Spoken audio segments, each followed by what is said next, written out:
Ito ang ating mekos-mekos this morning. Sopas muna tayo, sopas. Hindi ka na i-video ang pagigisa. Nakalimot ang inyong insan. Naluluto na siya. Nakalimot ang insan mo. Oh my God. Nakalimot ang inyong insan na mabango ang kilikili. So nagpapainit tayo sa kabila ng mantika at magpiprito tayo ng lumpia. Yan na, saksak lang ng ating lumpia.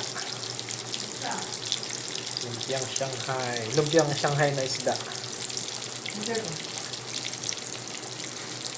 Ito, napit na. Luto na to. Tapos, mekos-mekos natin tong repolyo. Tinatay ko na yung apoy kasi sa mga repolyo mainitan lang ang konti ay luto na din. Sarap niya na medyo malutong-lutong.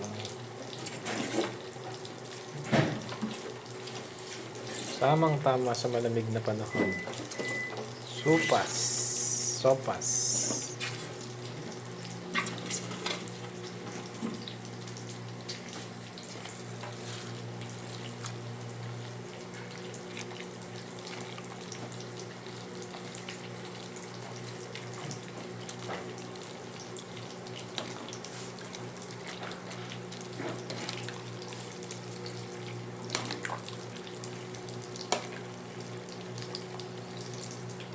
Diba?